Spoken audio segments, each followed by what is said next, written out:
انہوں نے کہا کہ وہ پیشاب میں ایک شخص احتیاط نہیں کرتا، پانی استعمال نہیں کرتا، جب اس کو سمجھایا جائے تو کہتا ہے یار مریں گے تو غسل ہو تو جائے گا ایک دفعہ ہی۔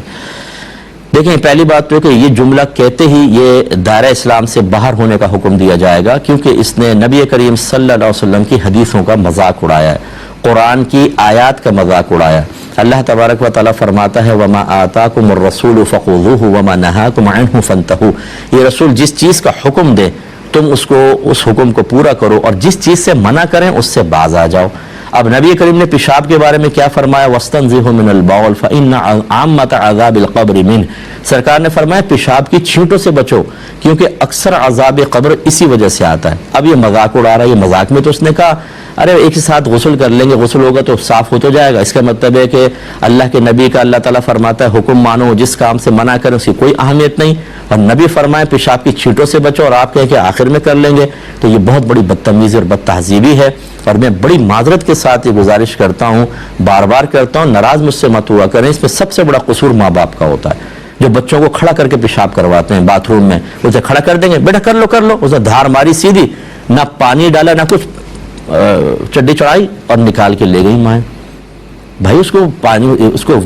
فلش پر بٹھائیے، کموڈ میں بٹھائیے، اس کو صحیح طریقے سے پیشاب کرنا سکھائیے، اس کو پانی کا استعمال کرنا سکھائیے، نہیں سکھائیں گی مائیں، آدھا وہ باہر کرے گا آدھا اپنے پجامے کے اندر کرے گا، کوئی پرواہ نہیں۔ اگر یہ تبھی پھر یہ صورتحال ہوتی ہے، پھر نہ دین سکھاتے ہیں نہ کچھ۔ میری یہ کتاب آپ جس میں نے ابھی کہا نا طہارت کی کتاب لے لیں، اس میں جو استنجا کا چیپٹر ہے ضرور پڑھیے گا ایک دفعہ، بہت ہی بیسٹ چیپٹر ہے، اور اس کو بھی پڑھوا دیجیے گا جو یہ نوجوان بہت بڑا وقت کا امام اعظم بنا ہوا ہے۔ یہ حرام اور گناہ کبیرہ ہے پیشاب کی چھینٹیں لگنا، کیونکہ اس سے عذاب ہوتا ہے، ٹھیک ہے؟ تو اس کو پیار سے لیکن سمجھائیں، لڑائی جھگڑا نہ کریں۔ میں تو ویسے ہی تھوڑا سا سمجھا دیتا ہوں ذرا سخت لہجے کے اندر بھی، کیونکہ یہ بہت ہی ہمارے ہاں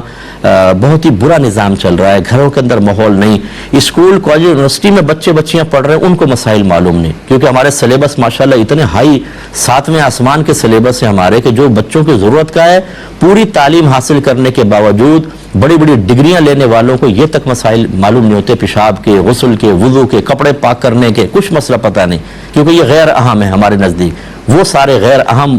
سلیبس میں چیزیں رکھ کر ان کو پڑھنے کے بعد بچہ بڑا قابل ہو جاتا ہے، ٹھیک ہے؟ ملکی اعتبار سے، دنیاوی اعتبار سے شاید آپ کا دعویٰ بالکل ٹھیک ہو، وہ بھی طالب علم صحیح پڑھے اور اس کو بر وقت صحیح استعمال کرے، لیکن اگر آج وہ مر جاتا ہے تو آپ کا یہ سلیبس اس کے لیے کیا نافع ہوا؟ یہ پی ایچ ڈی کی ڈگری اس کو کون سا نفع دے گی؟ اللہ تعالیٰ یہ تو نہیں پوچھے گا کس نے پی ایچ ڈی کی، کس نے ڈاکٹریٹ کی ڈگری لی، کون ڈاکٹر ہے، کون پروفیسر، کون انجینئر۔ وہاں تو ان چیزوں کے بارے میں کویسچن ہوگا، علم حاصل کیوں نہیں کیا، فرض علوم۔ آپ کے نبی فرماتے ہیں طلب العلم فریضۃ علی کل مسلم، علم کا حاصل کرنا ہر مسلمان مرد و عورت پر لازم ہے، اس لیے اس کا تھوڑا خیال رکھیے۔